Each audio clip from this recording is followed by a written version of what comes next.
Am I right? Okay, maybe not all babies. I used to work in L&D, and some of them scared me at first sight, but then they grow into it, you know? Like the translucent skin becomes humans, and it becomes a beautiful experience.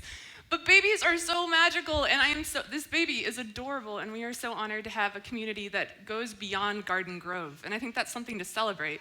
People in Arizona are still celebrating our community, and that's truly amazing.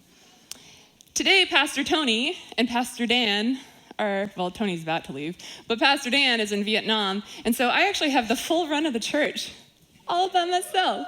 And so I feel like we should have, no, I'm just kidding. We're all ditching and we're going to the beach. But no, it's really fun to be part of a pastoral group that has so many different facets. And today, Pastor Tony gave me a topic. And when he gave me the topic, at the very beginning of it, he made a point for me to mention how awesome he is. So, here it goes. Tony, you're great. That's all I got. No, I'm just kidding. No, it's true though. Tony is an awesome human being. And when I look at our friendship and our working relationship and what he brings to the table, I truly have to say that Tony is pretty kick butt. Because he is so nerdy and somehow can translate all of these historical documents that just look really boring and time-consuming into actual constructive sentences and stories and relevant information, which is the only reason I'm at all successful in my life is because Tony sends me notes, right?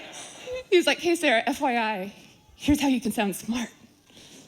And so today, I'm following up on that, and I appreciate Pastor Tony and his ability to be a teacher and to be able to lead a community and to create this space, and I really appreciate what he's done here. So there you go. Shout out to Pastor Tony. Before we go any further, let's go ahead and have a quick word of prayer. Dear God, thank you so much for today. Thank you so much for everyone here, for Sabbath, for community, and just the ability to come together and worship and help the things that come out of my mouth to make sense to other human beings. We love you so much. In your name, amen. So I remember when I was in seminary, which is, I think, almost 4 years ago, which is crazy. I remember this one particular day. I'm pretty sure I had just ditched a class and had eaten a bagel in a tree, so I was a little disheveled, and I realized I was late for my next class. So here I go barreling into the seminary building, and as usual, I don't have the best of luck in who I encounter in those most frazzled moments. And so I go barreling in, and as I'm stepping up onto the step, in mid-leap, someone yells out to me. And he says, hey, I've seen you around. And I was like, and I awkwardly turn around like mid-step. And the guy looks at me, he's like, yeah, are you really a seminarian? And I was like, yes? What? I didn't even know what he really meant because I was like, well, I go to school here. What defines a seminarian? Is it just someone that attends or is there like a league I need to be part of? And so I'm sitting there trying to figure out what his question was. And then he says again, he's like, so you want to be a pastor? And I was like, never.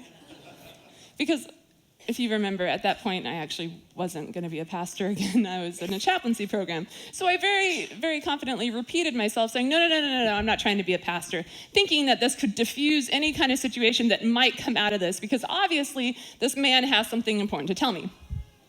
At that point, he steps a little bit closer, and he was like, oh, I have a question. And I was like, okay, go for it. And he's like, do you do ministry? And I was like, ministry?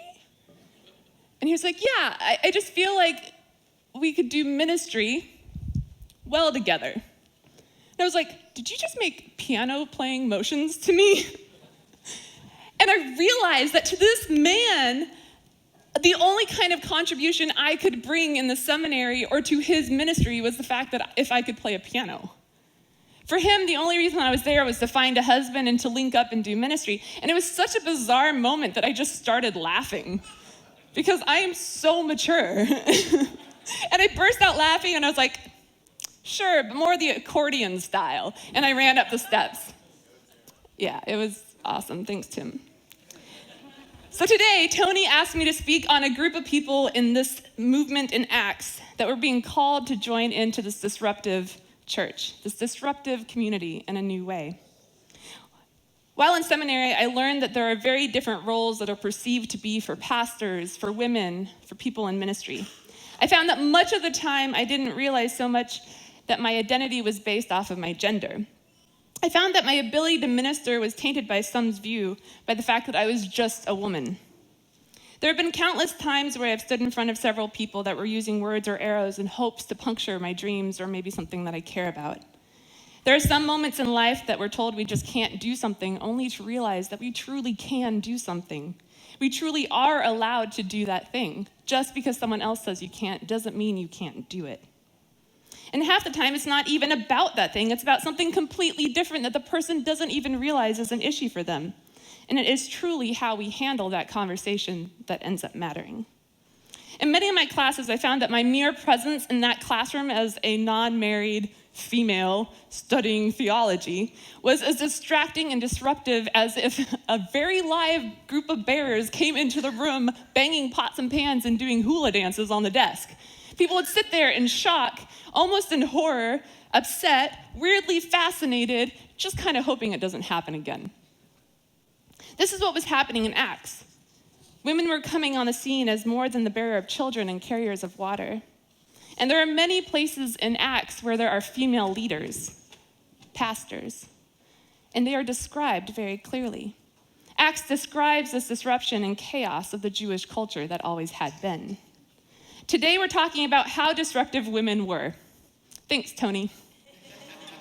I almost have to get over myself to speak on this topic because for years, the battle over women in ministry has stolen so many of my conversations at dinner or around cool events. And so often my dreams get kicked around just a little bit because they say that maybe it's not something I should be doing.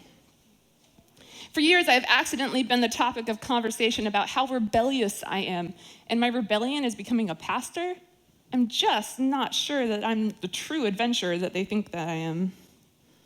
In California, this topic isn't as big of a deal because lots of you have never actually had to go to the East Coast to hear that people are still very much so caught up in that conversation. Some of you may not know that my mother a couple years ago in Indonesia wasn't even allowed to stand on the stage near the podium. She had to have a music stand on the bottom because she was a girl. My mother works for the General Conference. My mother has dedicated her entire life to the church, and I'm not even sure that she was preaching that day. I'm pretty sure she was just there to do a presentation. There have been many times where I've gone to different countries and I've had to stand on the shore and watch the people I'd been working with for 3 weeks get baptized, and I can't even be that close to them because I was the wrong gender. There are times when I've gone to the Dominican Republic where my family lives, and I went to visit my grandpa or my step-grandma, and I can't actually tell their friend what I do for a living because I don't want to ruin their friendship or their relationship, and God knows I cannot mention that I got ordained. And so many conversations are cut short, or maybe people are set up for a slight failure in the conversation if I choose to go that way. And it's all because I was born the wrong gender to have a voice. Now, I don't typically like to stand in front of people and actually have this conversation because I feel like a lot of the time, this conversation becomes very self-serving for me. Because if I stand up here and I prove why women should have a voice, I'm really the one that gets the voice.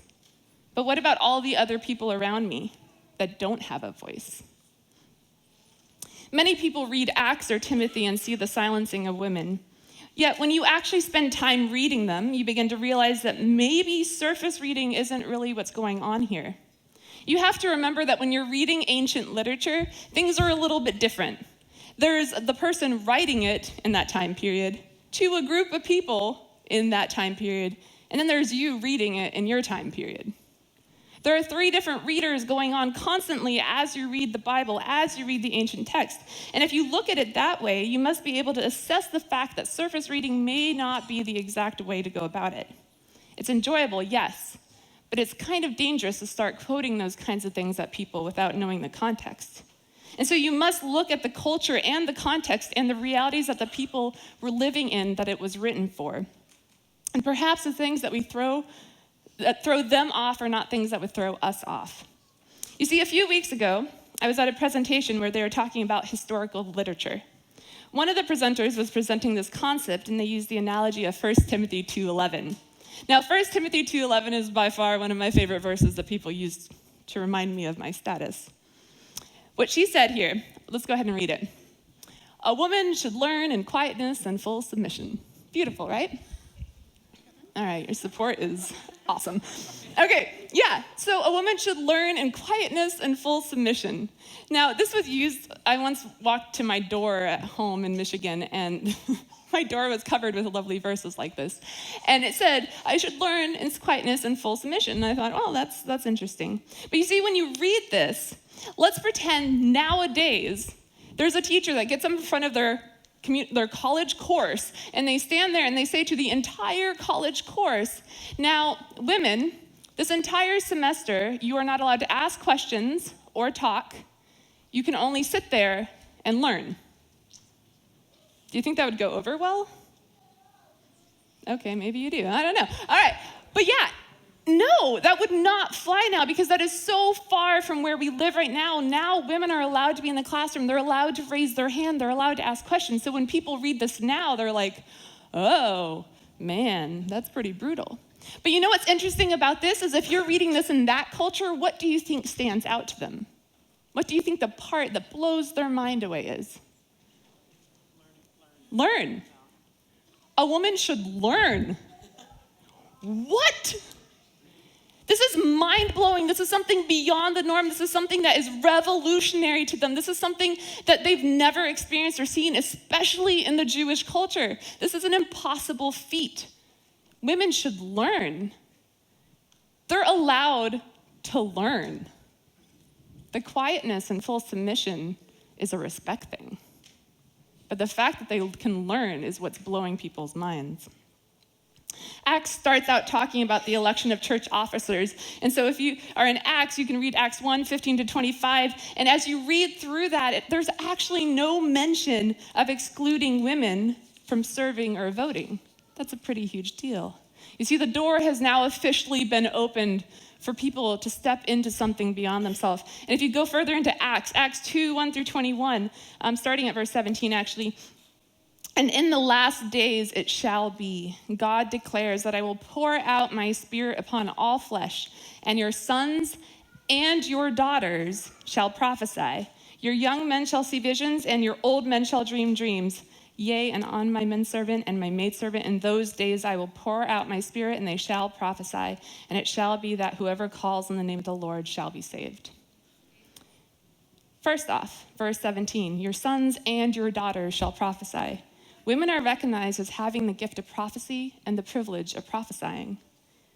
Second part, both male and female are gifted by the Spirit for the sake of the gospel, so that those who hear and call on the name of the Lord shall be saved. You see, Jesus came into this moment, and suddenly he changed the conversation, and no longer became just a men's group or just a one group of people being able to talk about it. He opened up the door for everyone to hear the good news and to talk about the good news. And that's our call. We're following Jesus. Jesus said, please tell the good news, spread the gospel. But this is crazy talk for that time. And then you go to Acts 15:22, and it says, then it seemed good to the apostles and the elders with the whole church to choose men from among them and send them to Antioch with Paul and Barnabas. They sent Judas, called Barsabas, and Silas, leading men, as part of the whole church, participated in the decision-making process of the early church. So they sent men, but the whole church was part of picking who they would send. This would include the women as well. And this is incredible because if you read this in context, women who have been sidelined are now not being told to sit there silently anymore and are implicitly encouraged to get involved. Then you go to Acts 16:13 to 14, and it says, and on the Sabbath day we went outside the gate to the riverside, where we supposed there was a place of prayer. And we sat down and spoke to the women who had come together. One who heard us was a woman named Lydia. A significant part of Paul's ministry was to convert women. This hadn't been a goal before because if you just converted the man, the woman would simply follow. This moment sheds light on the intentionality of educating the women around Paul. The fact that Paul addresses a group of women with none of the men present reflects his attitude, an attitude that is so much like Christ. If you look in John, you can read the story of the Samaritan woman. Jesus steps out of his comfort zone, out of the traditional Jewish culture, and reaches out to a woman that is a Gentile.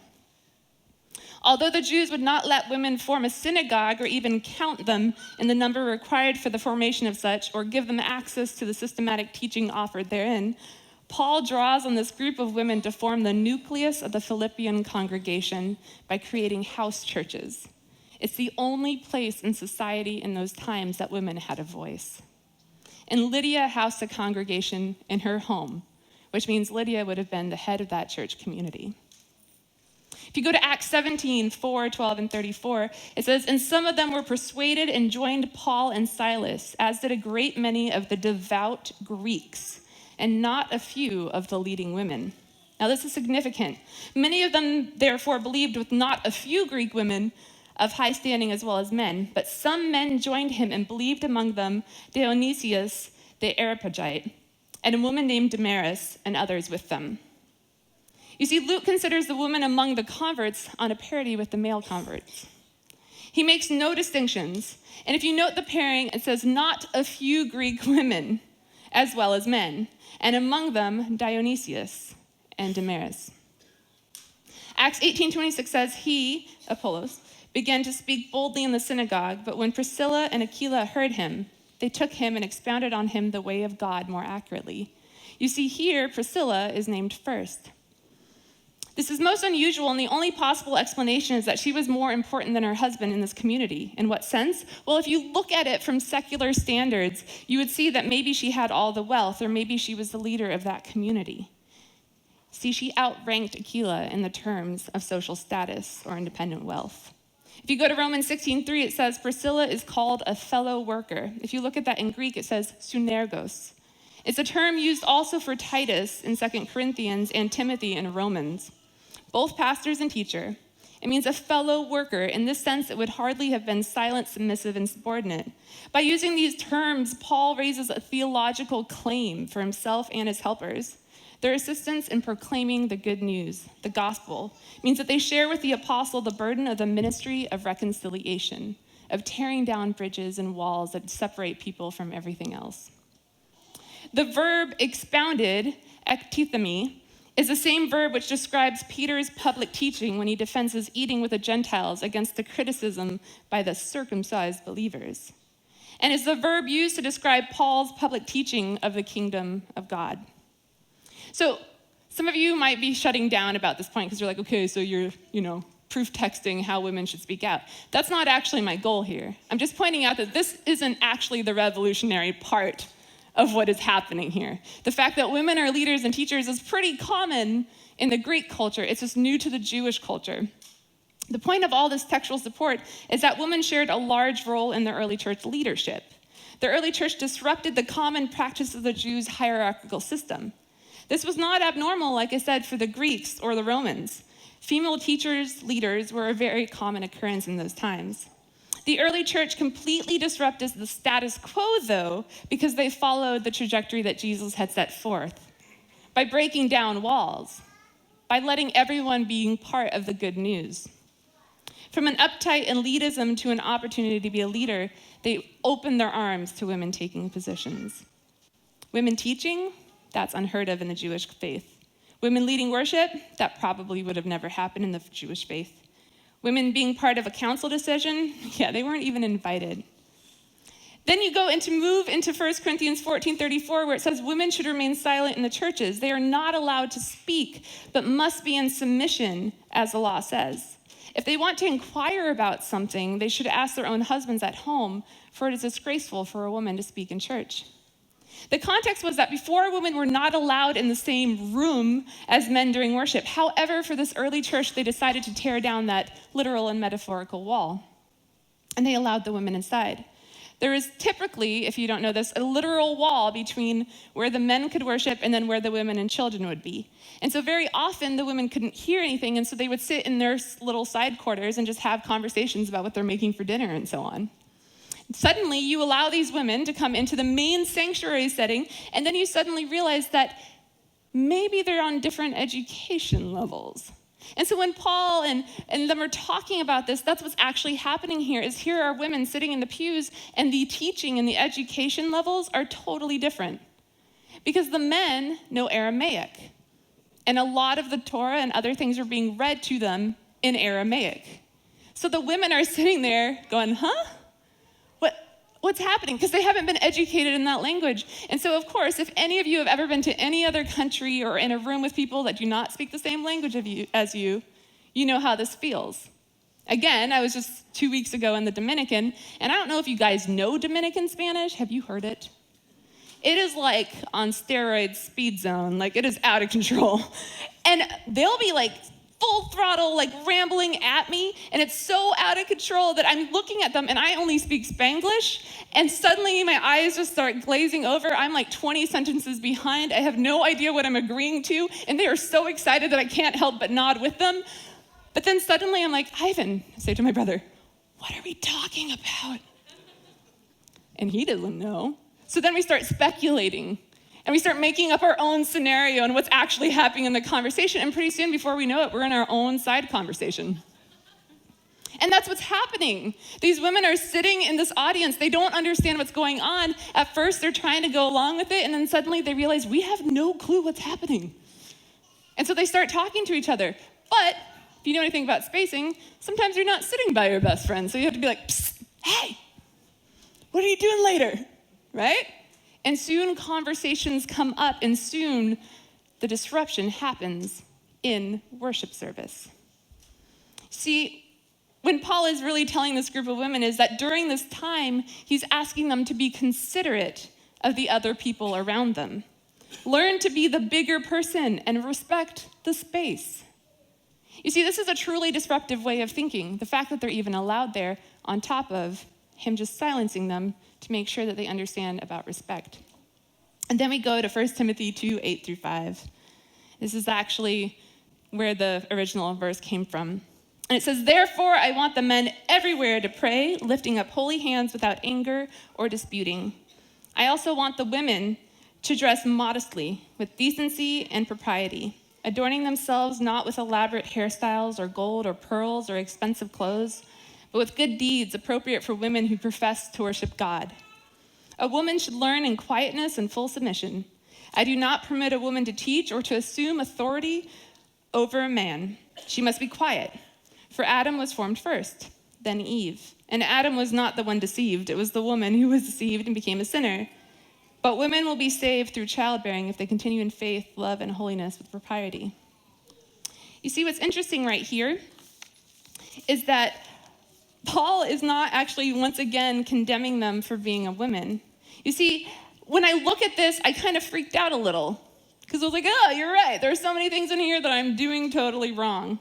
You see, I braid my hair once in a while, and sometimes I'm not so good at being quiet, and sometimes I just have an opinion about things that I know nothing about, and I definitely haven't bore a child yet. Good job.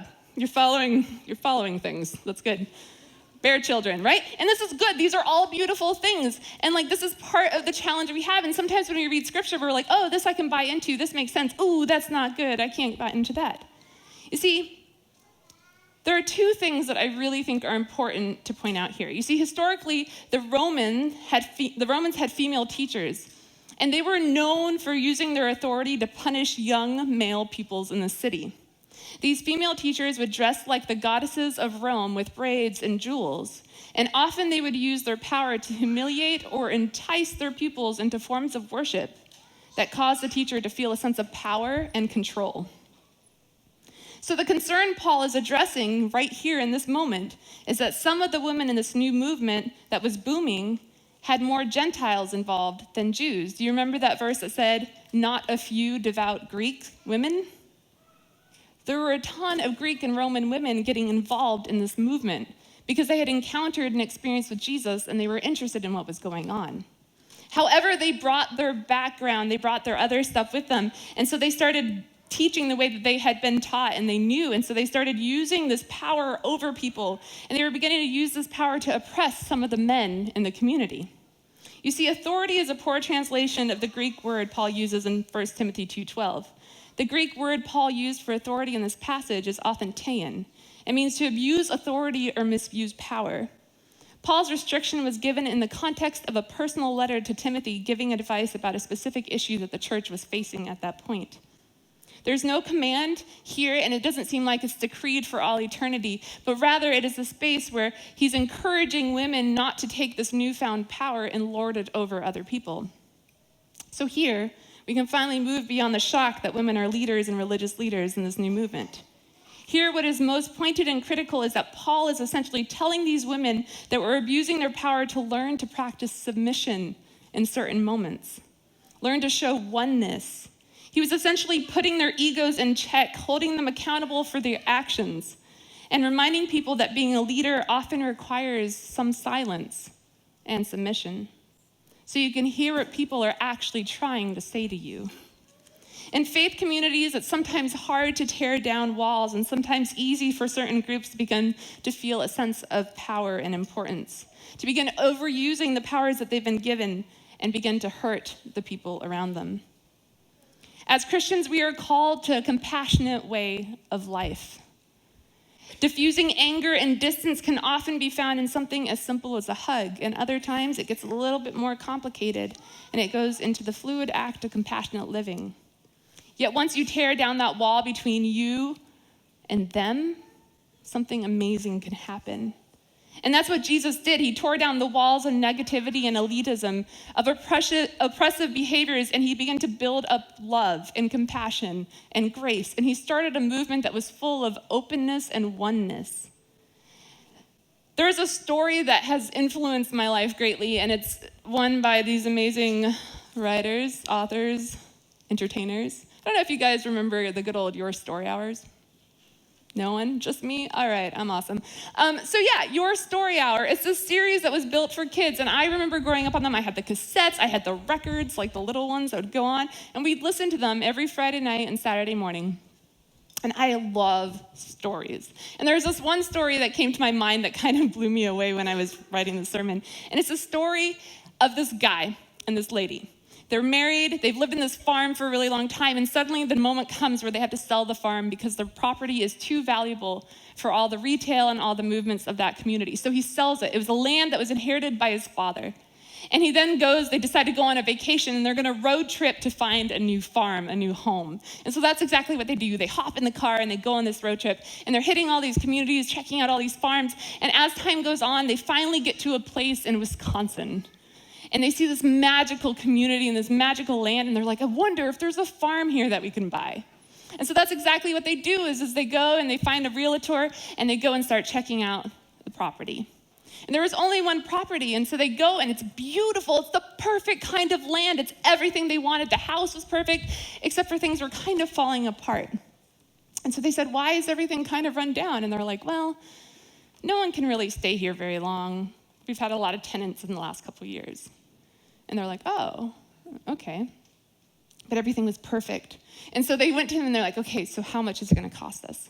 When the guy told them the number, they were blown away because it was way lower than they ever thought could be. And they're like, something is not right here. And so they go back. As soon as they get dropped off by the realtor, they hop in their car and they go back, and it's perfect. Everything's perfect. So they get this idea, let's go find a neighbor and find out why no one lives here long and why it's so cheap. And so that's exactly what they do. And they go and they find the neighbor, and the neighbor begins to talk to them and tell them, like, yeah, I know exactly why it's so cheap. It's all because of that old Mr. Grimes, your next door neighbor. Yep, he's an evil, evil man. Anyone that lives there, he just destroys them. And Jim, the husband, was like, what? And Cora's like, well, what does he do? Well, he's just malicious and he's awful. And Jim's like, I know how to handle that. And so he says, if old Mr. Grimes messes with me, I'm gonna kill that old devil. And of course, the woman gets shocked and she doesn't know what to do. And the wife's like, honey, no, we're not killing anyone. And it gets weird at the moment, but they decide to buy it despite all the warnings. Everyone they ran into said the same thing. Don't buy the property. He will ruin your life. Soon they move in. A month goes by. They're rebuilding a bunch of things. And Jim goes to the hardware stores and he inherits a cute dog. So he goes home and he brings the dog and they become best friends and they're running the farm. Some more time goes on, and then one day he comes outside and he goes to milk the cows and they are nowhere to be found. And so he goes and he starts hunting for them. He realizes that the fence has been cut and all the cows are out by the lake. And so he brings all the cows back in. He starts laughing. He says, all right, it has begun. And so he decides, instead of just mending the fence, he decided, I'll build a gate. I'm going to build a gate. So he puts a gate in. He's like, this way, if Mr. Grimes wishes to let the cows out again, it won't be as much work for him. So he put the gate in. A couple more days go by. And then he goes in and he finds out that his wife is freaking out because there's no water in the house. She's yelling, saying like, why is there no water? Did you turn off the water? What happened? And he goes, I didn't do anything. And she's like, well, figure it out. We're not eating until we get water. And so he goes out, and sure enough, out by the lake, he finds the pipe dug up and busted apart. So he brings her some water, and he goes down, and he mends the pipe, and he goes, instead of putting it back in the ground, I'm just going to make it an above-ground pipe. That way, if old Mr. Grimes wants to, he can just come break the pipe, and he doesn't have to do as much work.